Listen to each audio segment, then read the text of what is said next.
So you want to build a nuclear bomb. Great. A quick disclaimer before we start, this is purely educational. I am not responsible for the supernormal, not mysterious at all, black SUV that may or may not be parked outside your house right now. Okay, let's get started. Step 1. You need uranium, not the basic kind, obviously. What you need is a rare uranium isotope called U-235. The problem, natural uranium pulled from the ground is 99.3% the boring kind, which does absolutely nothing besides being obnoxiously heavy. The good stuff that explodes makes up a miserable 0.7% of all the uranium on Earth, less than 1%. So step 1 is to basically mine an entire mountain range to extract a handful of genuinely angry rocks. Easy enough. Now you just need to separate the angry rocks from the useless rocks. This means converting uranium into gas and whipping it around at terrifying speeds inside giant spinning tubes to exploit the near non-existent weight difference between the two. And did I mention you need thousands of these things running non-stop? The enrichment operation for a single bomb's worth of material requires an entire industrial complex hidden from satellite view. So step 1 is essentially secretly build a small city dedicated entirely to spinning gas. Very normal first step, very achievable. Step 2, figure out the measurements. You can't just dump your newly enriched uranium in a pile and hope for the best if you don't use the exact right amount. The energy just leaks away into the air and nothing happens. Congratulations, you just spent years building a secret city just to have a very expensive, slightly warm rock. The math to figure out the exact amount to start this chain reaction took the smartest physicists alive several years and $3 billion.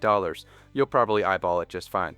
Probably. Step 3. Try not to die during assembly. The goal here is a delicate balance. Don't blow yourself up by accident today, but definitely blow things up on purpose later, which is shockingly difficult because weapons-grade uranium is so reactive that bringing two pieces too close together during assembly can trigger lethal radiation flash. The uranium can simply decide it's go time before you've even left the room. Step 4. Make it actually detonate properly. Assuming you survive the assembly phase, now you have to make it detonate on purpose. If you just smash the material together, the bomb destroys itself before it fully reacts. You get what physicists call a fizzle, a highly radioactive, deeply humiliating fizzle. To get the apocalyptic boom you worked so hard for, you have to compress the core so flawlessly that the entire chain reaction finishes before the device vaporizes itself. The engineering for this is so absurdly complex that during the first test in 1945, the lead scientists ran a literal betting pool. The bets ranged from it's going to be a dud to it will accidentally ignite the Earth's entire atmosphere and end all life. They pressed the button anyway. Unbelievably reckless. Total respect. Step 5. Don't get caught. Statistically, the hardest step. Uranium enrichment produces heat signatures visible from orbit. Just sourcing the components puts you on 15 different watch lists simultaneously. The international community treats this particular hobby project roughly the same way your neighbors would treat you building a flamethrower in a shared apartment. Technically possible. Immediately everyone's problem. But now you know. You're welcome. Seriously though.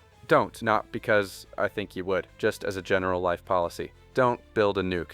Put it on a sticky note somewhere. Good advice for most mornings.